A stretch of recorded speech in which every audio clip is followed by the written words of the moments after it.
السلام علیکم، میرا نام یاسر لودھی ہے، کراچی سے میرا تعلق ہے۔ اس وقت میں اسکردو میں موجود ہوں۔ میرے بچے 4 تاریخ کو تقریباً یہاں پہ آئے تھے اسکردو کچورا سوک ویلی کے مقام پہ ڈرافٹنگ، جو کہ غیر قانونی طور پہ یہاں چل رہی تھی، 144 لگی ہوئی تھی۔ اس کے باوجود یہاں ڈرافٹنگ کرائی جا رہی تھی سیاحوں کو۔ تو اس میں میرا بڑا بیٹا احمر لودھی، ان کی وائف اقصیٰ احمر اور چھوٹا بیٹا اسید لودھی جو ہے، انہوں نے ڈرافٹنگ وہاں پہ بٹھایا ان کو، ان کے ساتھ 2 ان کے ڈرائیور بیٹھے چلانے کے لیے، آپریٹر۔ کشتی ان سے انبیلنس ہو گئی وہاں پر، اور 5 تاریخ کو جو ہے وہ دونوں اپنی جان بچا کے بھاگ گئے۔ میرے بچوں کو دریا میں چھوڑ دیا انہوں نے، جس میں جو ہے یہ تینوں ڈوب گئے۔ چھوٹا والا اللہ کے حکم سے جو ہے وہ ریسکیو ہو گیا وہاں پہ فوری طور پہ، اور بڑا بیٹا جو ہے احمر لودھی اور اس کی وائف اقصیٰ جو ہے وہ پانی میں ڈوب گئے۔ 3.5 گھنٹے کے بعد جو ہے میری بہو کی جو ہے ڈیڈ باڈی ریکور کی گئی یہاں سے، سوک ویلی سے، اور میرا بیٹا احمر لودھی جو ہے وہ پانی میں ڈوب گیا۔ آج 10 دن ہو گئے۔ اس 10 دن میں ہم نے بہت تلاش کرنے کی کوشش کی، مقامی انتظامیہ کے ساتھ مل کے بھی بہت کوشش کی، اور یہاں کی انتظامیہ نے بھی بہت سپورٹ کی، لوکل لوگوں نے بھی بہت سپورٹ کی کہ کسی طریقے سے باڈی یا جس بھی حالت میں وہ ہے صحیح سلامت جو ہے وہ ریکور ہو جائے۔ لیکن یہاں کے جو طریقہ کار ہیں مقامی، ان طریقہ کار سے جو ہے انتظامیہ اور یہاں کے لوکل لوگوں نے جو ہے ڈھونڈنے کی کوشش کی اور کرتے رہے وہ، لیکن میرا بیٹا ریکور نہیں ہوا۔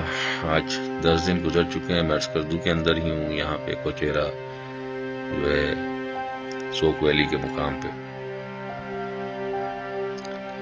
میں اپیل کرنا چاہتا ہوں پاکستان آرمی سے کہ پلیز خدا را میرے بیٹے احمر لودھی کے لیے ریسکیو آپریشن یہاں پہ شروع کیا جائے، اور پاکستان نیوی سے بھی اپیل کرنا چاہتا ہوں کہ خدا را جو ہے میرے بیٹے احمر لودھی کے لیے یہاں پہ ریسکیو آپریشن شروع کیا جائے۔ وہ بھی پاکستان کا بیٹا ہے،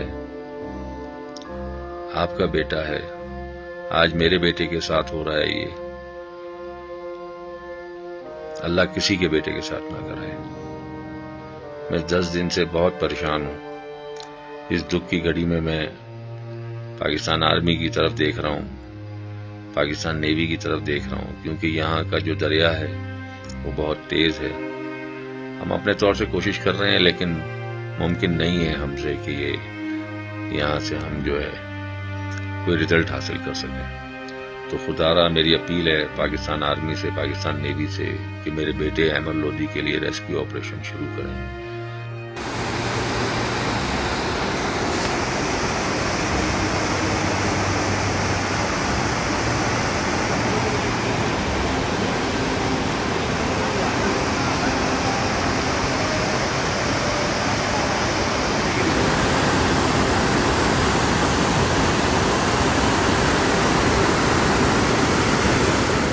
ہر آہٹ پر لگتا ہے کہ احمر لودھی سامنے کھڑا مسکرا رہا ہے۔ ایک مہم سی امید باپ کیسے مان لے کہ 10 دن سے دریا میں ڈوبا اس کا بیٹا، جس کا کوئی سراغ نہیں مل سکا، وہ اس دنیا میں نہیں رہا ہے۔ امید ٹوٹتی ہے تو یہ خیال آتا ہے کہ زندہ سلامت نہیں تو کم از کم اس کا پتہ ہی چل جائے، چاہے جس حالت میں ہو۔ لیکن 10 دن سے زائد گزر گئے۔ کراچی سے تعلق رکھنے والے احمر لودھی کا خاندان سولی پر لٹکا ہے۔ خاندان کے سربراہ 10 روز سے اسکردو میں اس مقام پر موجود ہیں جہاں ان کے 2 بیٹے اور بہو کشتی الٹنے سے دریا میں ڈوب گئے تھے۔ بہو کی لاش نکال لی گئی تھی، چھوٹا بیٹا زندہ سلامت مل گیا، جبکہ بڑے بیٹے احمر لودھی کا تاحال کچھ پتہ نہیں ہے۔ مایوسی، دکھ، نا امیدی، تشویش، کریں تو کیا کریں، کہیں سے کوئی امید نہیں۔